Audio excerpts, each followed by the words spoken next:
Agradecemos su tiempo y le damos la bienvenida al quinto Congreso Latinoamericano y Caribeño de Flaxo, Uruguay, que se está realizando en Montevideo.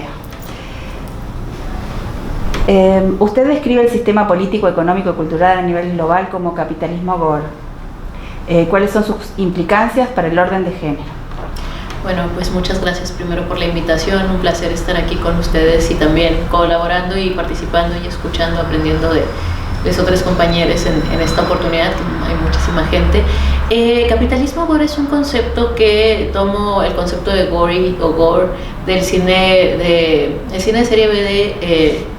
de regularmente películas que son muy explícitas en su violencia, que son desmembramientos, descuartizamientos y cosas como de una estética muy violenta y muy explícita, pero también tiene un punto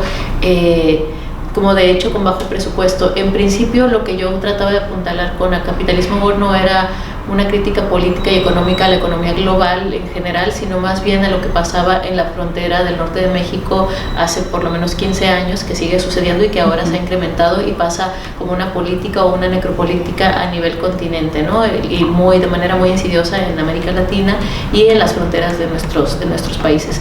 Entonces, con lo que quería decir con capitalismo Gore y no neoliberalismo Gore era una forma de articulación económica donde los cuerpos se vuelven desechables y donde la violencia no solo espectacular, que es la que se televisa y que se vende y que se hacen series de televisión y que, bueno, de alguna manera un nicho de mercado cada vez más a la alza, sino que la violencia es una forma también de instrumentalizar y de legitimar formas de economía que extraen no solamente vitalidad del cuerpo o fuerza de trabajo a nivel marxista más tradicional, sino que el cuerpo se convierte en una mercancía y la destrucción del cuerpo se convierte en una forma de trabajo. Entonces, la violencia en contextos fronterizos como el de México en ese momento, atravesado por la economía del narcotráfico y economías ilegales o paralegales, digamos, estaban haciendo una intersección entre colonialismo, masculinidad necropolítica o masculinidad machista que tiene entre sus poderes el ejercicio de violencia explícita de baja y alta intensidad como una forma económica, no solamente como una forma de gobierno sobre cuerpos que considera inferiores, digamos, y cómo estos especialistas en la violencia habían empezado a crear empresas distópicas para empoderarse y cómo esto participaba del problema del narcotráfico en México, pero también de otras economías derivadas, por ejemplo, feminicidio, trata de personas y otras cuestiones de las cuales usufructan muchos de los países que, por supuesto, se consideran lejanos a las economías informales o lejanos a las economías negras, ¿no? Con capitales importantes a nivel de blanqueamiento también de economía. Entonces, lo que yo quería apuntar era, pues, básicamente esta intersección que viene desde el momento colonial en nuestro continente hasta nuestros días, que tiene que ver con esta construcción de un sujeto masculino empoderado a través de la violencia, racializado, pero también precarizado en muchos de sus aspectos y reconocido como un monstruo, ¿no? Como de alguna manera como alguien monstruoso y por tanto ingobernable y con deseo como de debatir la potestad de la fuerza del Estado. Yo cuestionaba esto y decía, bueno, sí, estas cosas sí suceden, pero capitalismo Gore no es solamente responsabilidad de la economía criminal del Estado, en el Estado mexicano o de las fuerzas económicas del crimen organizado en México, sino más bien que tiene que ver con trazados políticos, económicos y geopolíticos, pero también de género, de sexualidad, de raza y de clase, que hacen que nuestras vidas sean cada vez más inviables, ¿no? Y que además también hay una demanda desde el capitalismo, pero en este caso desde el neoliberalismo contemporáneo, de ser empresaria de sí misma y ser exitosa y entonces sacar el start-up que puedas tener de ti mismo, ¿no? Y en este caso, estos criminales mexicanos y sobre todo sicarios, personas que se dedican al trabajo, digamos, más desagradable y más cruento en estas organizaciones, no como seres excepcionales, sino como buenos lectores de las demandas capitalistas, como el businessman o el hombre hecho a sí mismo, que utiliza las capacidades que tiene de socialización para crear nichos de mercado y, bueno, de mercado cruento, en este sentido, de mercado de la sangre, pero que no era excepcional a esto, sino que básicamente es el suelo o el subsuelo que cimenta la economía formal y también le da riqueza a países que económicamente no están deprimidos, o las potencias mundiales. En ese sentido, ese tipo de capitalismo es lo que quería decir, y sobre todo una crítica desde los feminismos, específicamente desde el transfeminismo, para ver cómo reproducimos estos clichés sobre las masculinidades, digamos, racializadas y empobrecidas, y cómo los utilizamos como chivos expiatorios para explicar realidades cruentas que no empiezan ni se acaban en estas personas, sino que son parte de un tejido conectivo más grande, y que participamos todos a pesar de que seamos o no parte de las filas del crimen organizado o consumidores de los productos que estas filas ponen en el mercado, ¿no? Perfecto. Nos explica con más detalles los conceptos que titulan su ponencia, Estado, Nación y Necromasculinidad. Estabas hablando de eso, pero si quieres profundizar un poco más. Sí, en esta ocasión yo vine a hablar de, bueno, partiendo de un trabajo de base que es capitalismo gore y transfeminismos, he desarrollado mi investigación por los últimos 15 años con respecto a qué pasa, o sea, más allá del narcotráfico y de la economía informal y estas cuestiones, cómo se construyen estas subjetividades violentas, porque no desde un ánimo psicologizante ni patologizante, sino más bien cuáles son las dinámicas económicas y políticas que construyen esta proliferación de nuevos sujetos dentro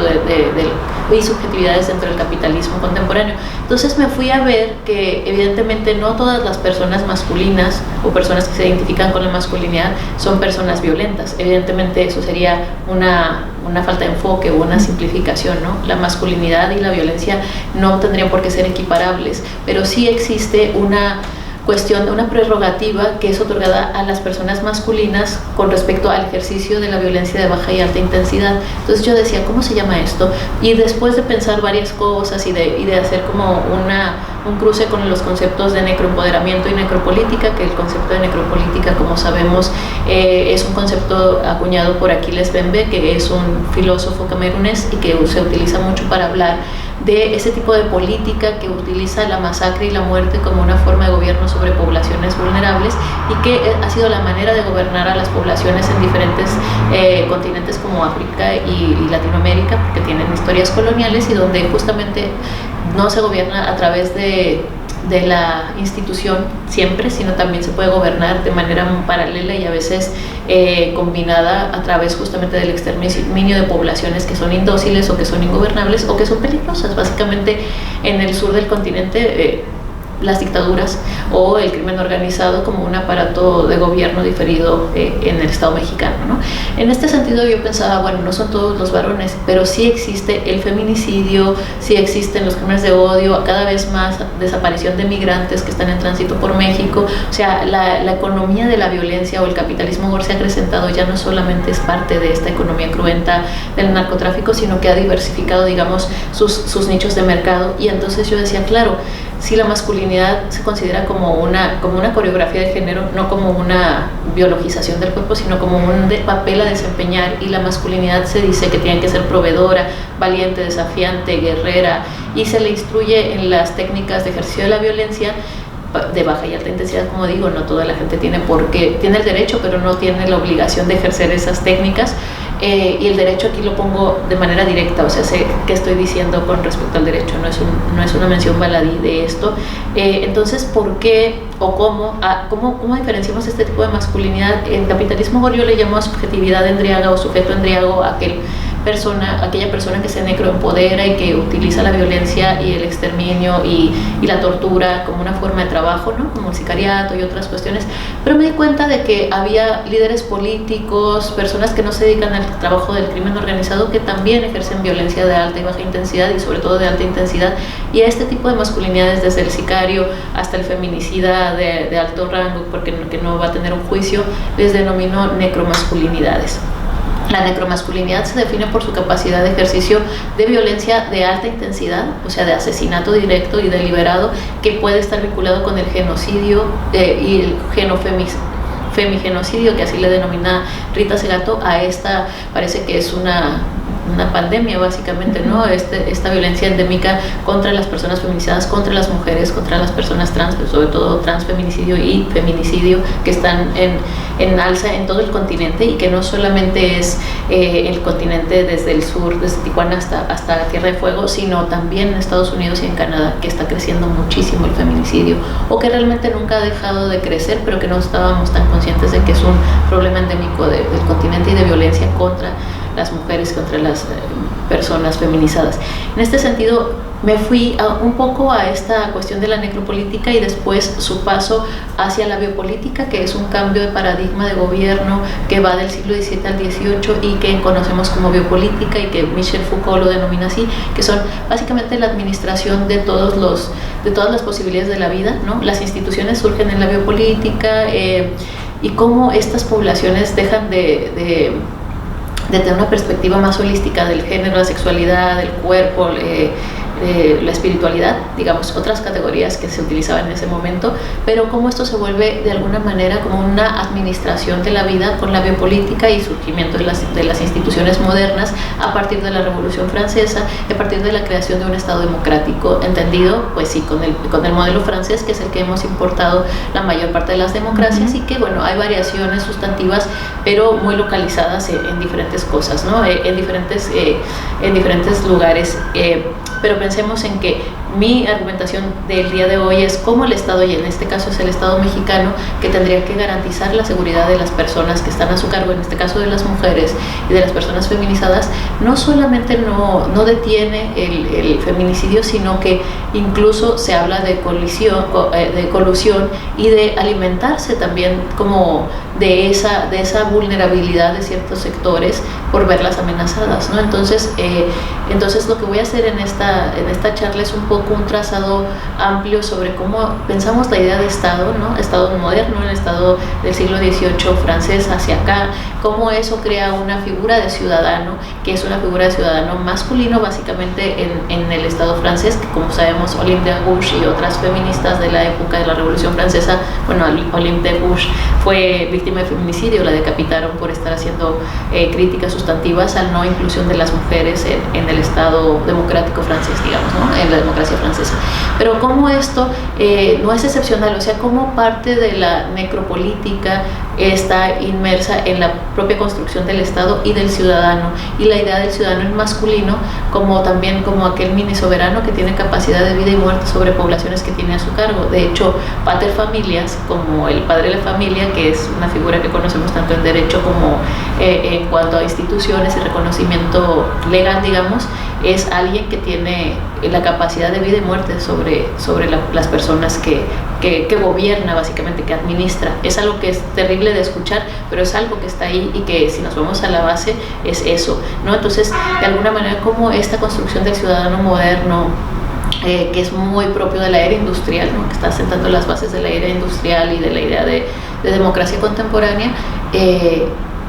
está muy enlazado con estas formas de democracia contemporáneas que no están cumpliendo sus prerrogativas. Entonces es esto, Estado, necromasculinidad y democracia como formas que podrían ser mejoradas, ¿no?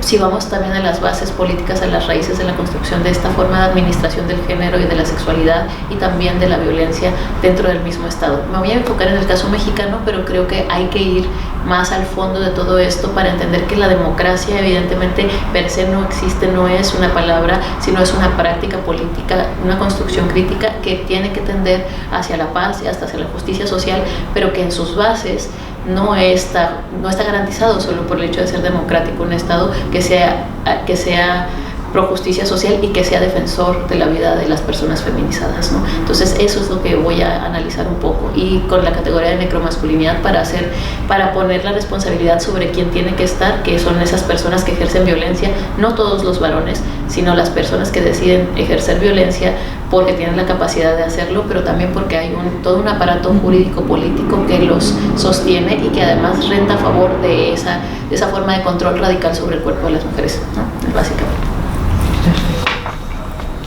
En su propuesta teórica, ¿qué significa que el sujeto político sea transfeminista? ¿Qué consecuencias tiene para una apuesta democrática? Bueno, en el caso del transfeminismo, que no es uno, sino varias puestas políticas, pero en el caso del transfeminismo en el que yo milito como persona del norte de la frontera de México y como una persona cis, soy cis, pero no soy hetero, pero sí soy cis, porque tengo que decirlo, ¿no? A veces parece que solamente las personas trans pueden ser parte del movimiento transfeminista y no es así. Lo que significa transfeminismo desde donde yo estoy trabajando el concepto desde hace muchos años, digo, por lo menos unos 15 años, utilizo el sufijo trans como en su definición original, en su raíz, que significa movimiento, transición, traslación, algo que se está transformando constantemente. Y para mí el transfeminismo es como una actualización de los movimientos feministas donde justamente no cabe el dogmatismo y donde el sujeto político del feminismo o los sujetos políticos del feminismo no se limitan solamente a las personas que consideramos históricamente como mujeres, sino que en el mundo cada vez más precarizado, pero también en resistencia, hay un devenir mujer de muchos sujetes o sujetas o sujetos que no eran considerados mujeres y que están algunos en transición de género, pero también otros en transición geopolítica, en migración, en cuestiones de corpodiversidad. En el transfeminismo es la ampliación más o menos, para decirlo rápido, de la ampliación del sujeto político del feminismo, donde también caben las personas que se identifican como varones o con la masculinidad y donde el ejercicio es por una práctica de justicia social antidogmática y por la consecución de derechos humanos para las mayorías, no solamente para un sector específico. Y sobre todo el transfeminismo tiene un ámbito de invitación a hacer alianzas estratégicas en contextos determinados, no es igual el transfeminismo en la frontera de Tijuana, que necesita ciertas cuestiones, que aquí en Montevideo, que probablemente tenga otras. No es igual el transfeminismo en el Estado francés, donde parece que el transfeminismo es entendido como el feminismo de las personas trans, sobre todo de mujeres trans, o el transfeminismo de Estados Unidos, donde también hay variaciones, o del Estado español. En ese sentido, el transfeminismo es una invitación justo a abrir al sujeto político, y en el caso del transfeminismo en Latinoamérica, y en mi caso específicamente, la cuestión de la racialización, los liderazgos medioambientales, las migraciones y otras formas de encarnaciones políticas o de disidencias políticas y sexuales están incluidas o están invitadas a participar, ¿no? Ampliar ese sujeto y como de alguna manera no reificar un sujeto único del feminismo, porque las alianzas son súper necesarias. Sabemos, y como nos quedó tan claro en la pandemia, lo sabíamos antes, pero ahora, que el mundo está interrelacionado y que sin el cuidado de la interdependencia y la participación de todos no vamos a sobrevivir. Y me interesa que los feminismos tengamos un futuro, porque hemos mantenido el trabajo de crítica radical, es decir, de crítica a la estructura, para poder hacer un trabajo de justicia social, no solo para las mujeres, sino para las mayorías. Claro, empezando también como un sujeto político, pero que puede históricamente transformarse, ¿no? ¿Las mujeres tendrían un rol especial para la transformación social? Sí, desde una perspectiva que me parece importante destacar, que las mujeres, así en plural, como múltiples, interseccionales, no biológicamente entendidas como un cuerpo sexuado solamente, sino más bien como las mujeres como sujeto político, construidas como sujeto político, que a partir justamente de su producción, como una minorización, no como que seamos minoritarias, pero hemos devenido minoritarias o hemos devenido mujeres, en tanto que el binarismo de género en Occidente es femenino poderoso, masculino cuidador menos poderoso o menos importante. Sí, las mujeres en este sentido, o las personas feminizadas, han tenido un rol muy activo en la transformación social, tanto de la imaginación política como de las gramáticas para enunciar las luchas, también a partir de interrelaciones complejas y no siempre bien avenidas, pero sí desde los movimientos sociales de base, y también a través de algo que es importante, que hacemos no porque seamos mujeres, sino porque se nos asignó como se nos asignan otras tareas, pero que tiene que ver con el cuidado de otros y con la forma de conexión e interconexión con problemas como la devastación ecológica, como el cuidado de la vida de otras personas, como enunciar de otras maneras o sacar como salidas de emergencia desde lugares insospechados, y en ese activismo cotidiano y de base que podría ser casi hecho desde la celda, ¿no? Pensando un poco con Gramsci, que escribía sus libros mientras estaba preso, como estar presas en el género ha hecho que muchas de nosotras estemos trabajando para salir de esa cárcel y justamente ampliar que la libertad sea un proyecto asequible para las mayorías. Y sí, en ese sentido yo reivindico y creo que es muy importante conocer la historia de nuestros movimientos para poder no solo pasarles tarjeta, sino dialogar con las generaciones futuras, ¿no? ¿Qué otras acciones y qué otros actores de hoy, que hoy no están o no tienen incidencia, deben intervenir para promover las igualdades reales y el acceso a las mismas oportunidades y derechos de todas las personas? Yo creo que en la agenda hay mucha gente que está anotada, pero no está representada o no se está trabajando de manera como seria con ellos, y la palabra seria me molesta, pero es la que utilizo en este momento porque es la que me viene a la cabeza. Pero yo creo que muchas de las cuestiones que tienen que ver con liderazgos medioambientales y líderes ambientalistas, mujeres, hombres y personas no binarias que están protegiendo el planeta, que no se está considerando que hay una catástrofe ecológica, pero no se está pensando, y todo el mundo quiere irse ya en la nave a colonizar otros planetas, ¿no? Pero no se está pensando justamente en los saberes ancestrales que podrían ayudar a conservar este planeta de una manera, en ecología y en biología se llama equilibrio dinámico. En equilibrio dinámico, que estas personas conocen sus ríos, conocen sus bosques, y entonces tienen un respeto y un diálogo con eso. Y creo que también como sujetos, y más bien personajes y sujetos que no están siendo considerados, pero que son muy importantes, son también las personas con neurodiversidad y también las personas no humanas, ¿no? Considerar salir no solo del androcentrismo, pero sí del humanocentrismo, como dirían, porque las otras especies nos están dando lecciones de vida y nos han estado acompañando a través de los tiempos humanos para ayudarnos a salir como también de esta categorización muy inflexible sobre qué es válido y quién tiene derecho a seguir en el planeta y en general. Creo que los animales y no humanos, ¿no? Porque nosotros también somos animales, creo que están haciendo un trabajo no solamente de acompañamiento, sino de enseñanza, las plantas, la naturaleza, y también personas que por su condición justamente racializada o de disidencia sexual o de tránsito de género nos están enseñando que las gramáticas del sujeto político, de las instituciones, son cada vez más complejas y tenemos que estar a la altura de las circunstancias para crear no solo inteligibilidad, sino acciones con respecto a estas personas y tomarlas no desde la perspectiva vertical de son víctimas, sino más bien desde la interlocución radical, en el sentido de ir a la raíz de los fenómenos y poder crear un diálogo en conjunto que nos ayude a salir de alguna forma a largo plazo, y a mediano y a largo plazo, de la devastación en la que nos hemos empeñado en seguir produciendo y sobreviviendo, que es lo que estamos haciendo, no viviendo, sino sobreviviendo. ¿Por qué es importante una reflexión situada para la región de Latinoamérica? Yo creo que es muy importante conocer nuestras historias regionales y también la situacionalidad, que es un punto de vista también que viene de los feminismos chicanos de los años 70 y 80, pero es retomada por la bióloga feminista Donna Haraway y habla de conocimiento situado. Es muy importante porque creo que muchas de las políticas públicas internacionales tienen buenas intenciones, pero no son aplicables in situ a ciertas regiones. Por ejemplo, en México y en otros lugares se nos pone el modelo educativo y el modelo de vida de Suecia o de algún país, de algunos de los países nórdicos, cuando en Suecia están bailando mis cifras, pero yo creo que son 4 millones de personas en todo el país, y en un barrio de México, hay más de 5 millones. Entonces en ciudades tan amplias, tan diversas, como que pensar en políticas públicas que son hechas para un lugar que está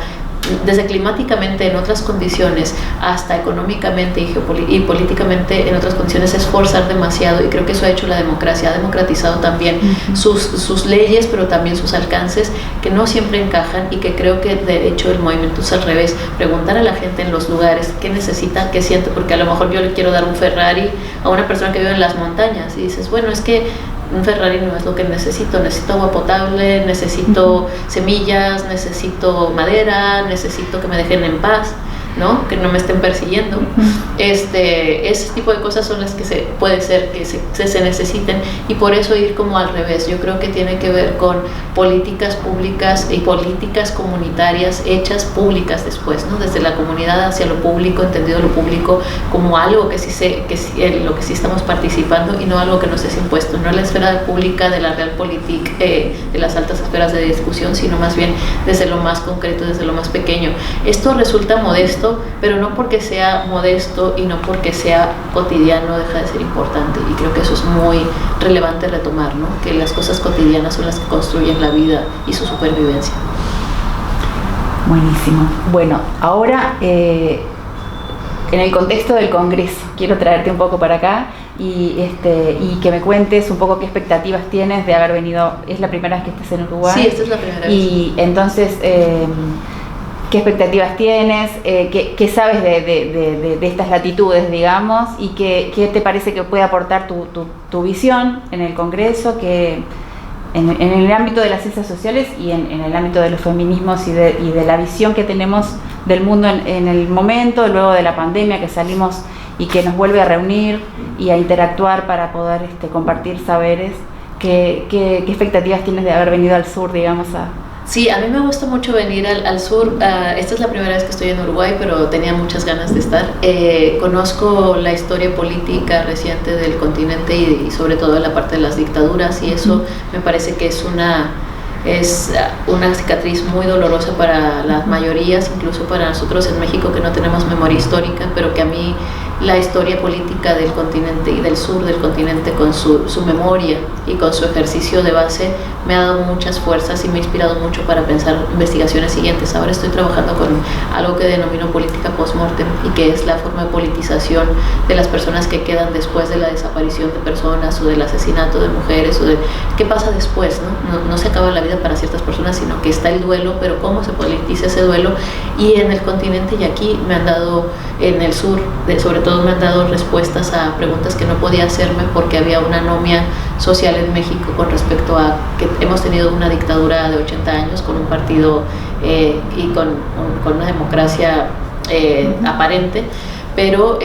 no tenemos memoria histórica, no hablamos de la guerra sucia, no hablamos de los desaparecidos y de los asesinados de la Liga 23 de septiembre, o de las guerrillas, que es como se ha criminalizado a la gente disidente en el continente en general, pero en México. Entonces, a mí lo que me ilusiona de estar aquí es conocer,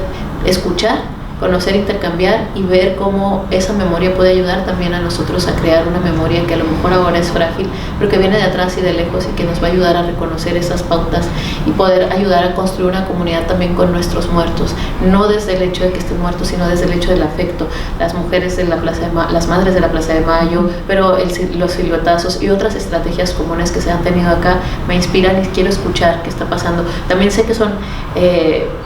comunidades muy comprometidas con su memoria política histórica y que salen a la calle. La protesta es parte, y eso me inspira muchísimo, me da muchísimo aliento. ¿Y qué puede aportar mi trabajo? Bueno, no solo escuchar y también aprender, sino aportar algo que desafortunadamente no me gustaría, pero es así como está sucediendo, que es cómo está fronterizándose el mundo, y cómo el mundo se fronteriza incluso en lugares donde no hay frontera, ¿no? Las fronteras se van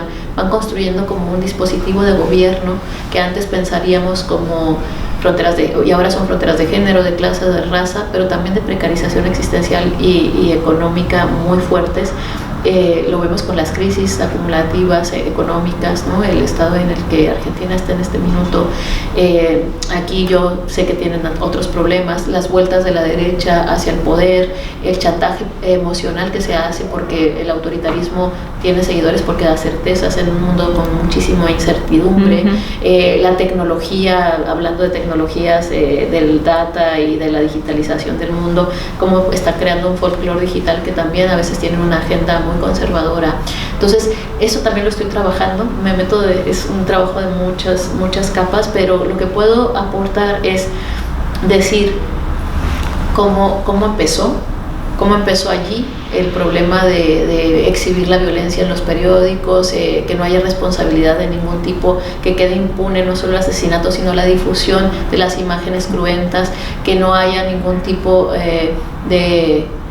digamos, de consenso en torno al tratamiento de las imágenes de violencia, en torno a los sucesos aberrantes que estaban ocurriendo con el crimen organizado, y también la manera en que aquí se están configurando, porque el crimen organizado es transnacional y como cada vez está siendo digamos, menos oculto, ¿no? Porque aquí no sé cómo está la situación, quiero aprender, pero sé que en Argentina, en otros lugares, ha habido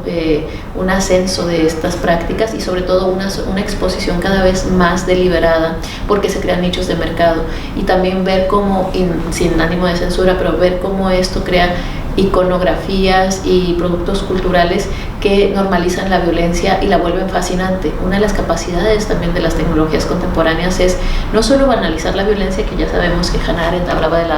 de la banalidad del mal, y sobre todo muy vinculada a la obediencia de las estructuras jerárquicas institucionales, que bueno, de las empresas y de los gobiernos, pero como por ejemplo una serie como Narcos, que está producida por Netflix, ya no es esta película polvorienta de los años 70 del norte de México, donde le daba identidad a ciertos sectores que se sentían completamente desprotegidos y que se afianzaban en la distopía de una representación violenta, sino más bien es la cosmetización de estas representaciones, quitando cualquier tipo de consecuencia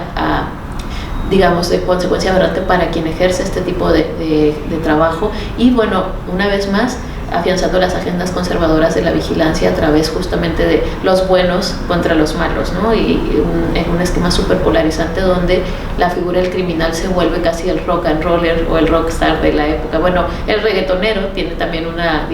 estética política muy vinculada con toda esta cuestión de las pandillas, los gángsters, y bueno, es más complejo que eso, pero justamente eso es de lo que yo trabajo, y lo que me gusta hacer, y es lo que hago, es ponerle nombres a las cosas, nuevas nomenclaturas para pensar fenómenos situados en nuestros contextos. No necesariamente se tienen que utilizar los que yo hago, sino invitar a la creatividad epistemológica y a la creatividad discursiva para poder pensarnos en contexto, ¿no? Ya me parece que ya está bien, aunque es muy respetable y es necesario seguir repitiendo categorías que son de orden